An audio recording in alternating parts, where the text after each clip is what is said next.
Oh man, this is a sorry, Tessa, this is a beautiful shot though.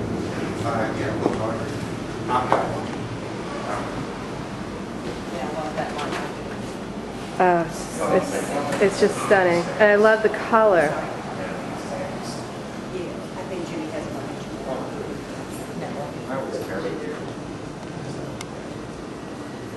Well, thank you, Katie, for the beautiful tour. This is Olivier House And Hotel. this is Kathryn, the owner. Hi, Kathryn. Oh, absolutely. You know I love this place. I'm video blogging this. Oh, Jesus. I will. Oh, absolutely. If you know anybody for waiters. Right now, I am the waiter. I am the manager. I is the staff. Me too. I've got 4 different sets that I put on you. Yeah, we all do right now, see? Yeah. It's really finding people that are reliable and that can actually do. Service. Service is not, everybody thinks, oh, you just get a job of service. It's one of the hardest jobs. Oh, it is. And it's, to do it well is a very high level of skill. Amazing. That's, yeah. Periodically, you know, our head housekeeper is wonderful. She's been with us for years, but she's getting older and has rheumatoid arthritis, and it's just too much. And now I have a couple others that are really good. They're going off to California, and we're just floundering. Yeah. Oh well. Anyway, so I will. We'll do the same. I'll do the same. Uh-huh. Every once in a while, I have somebody come in that looks like they might be clean cut, and I'll send them over. Might call, I don't know how reliable they would be, but you might call the Olivier House. I mean the Covenant House. I've tried them. They're a little scary. Yeah, they're kind of throwing children. Another place that I tried is India House.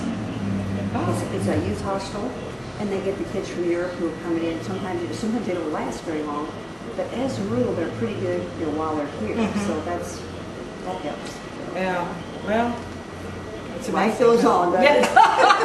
Yeah, it does. It absolutely does. Oh. Are you all enjoying New Orleans? Yes, very much. I came down here to do a little project for video blogging and see what's going on, because I don't think the news is really telling the story of ordinary people I don't think they are either. in the city. Yeah. And I think they're not telling the story that we are recovering, and that, you know, if the tourists come, they hardly know that there was a hurricane unless they go out into the Ninth Ward or Chalmette or, you know, that area. But I think, you know, it's kind of business as usual in the French Quarter and the Garden District. But yet I have people call, and especially people from Europe, because we have a lot of European clientele. They still think there's alligators and snakes in the streets. Absolutely. Can you drink the water? Yes, you can drink. Yeah, you can drink the water. It's okay. Yeah, the French Quarter really does look pristine right now. And I think in many ways it's probably going to look better than it did before, because there's so much renovation going on and people are painting and fixing up. So. Yeah, the main problem that you see going forward is just staffing up to. And I think eventually that's going to get a lot better, because there's a lot of housing that is now coming online that's low-cost condos, which we didn't have before. But New Orleans East has got like 3 of them that's just opened up. So Really? And what are their price ranges? Just out of...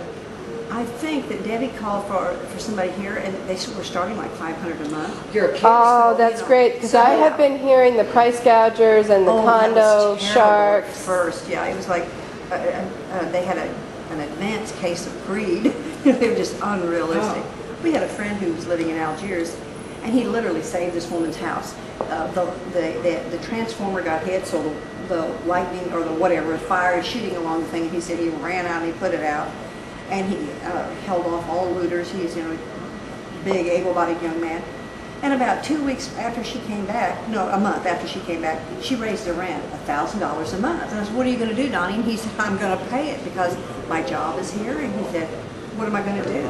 And I thought, boy, talk about ingratitude for all the, you know. Yeah, staying there, protecting their property. That's inhumane. I think it is too. I think the government or somebody should say, okay, for a period of time, here's the ceiling on our rents. You know, because rent control is something that people do in many major cities. Why wasn't there any kind of a law like that in here?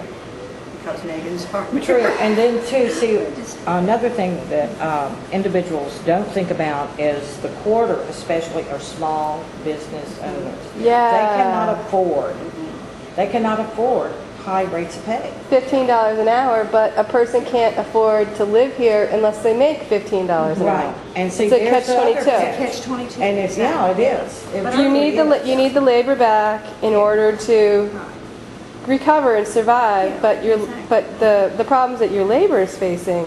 Well, now I think that's really getting a lot better. I'm just hearing stories all along now.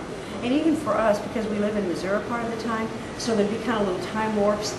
And for a long time, I'd say, oh, it's just so depressing, so sad when we drive around, because we have a house out in New Orleans East. We did lose it, but anyway. But now that neighborhood is starting to really boom. You know, you see lights on, cars are there, people are cutting their grass. You know, it's just they're rebuilding Planting churches. flowers, Yeah, bulbs. exactly. It's just wonderful. Mid-City is the same way. Feels good, doesn't it? It does, yeah. It's like, hey, we are alive and well. Yes, we You are alive and well. That's what you'd like people to know. Yeah, So come on down. Really, yeah.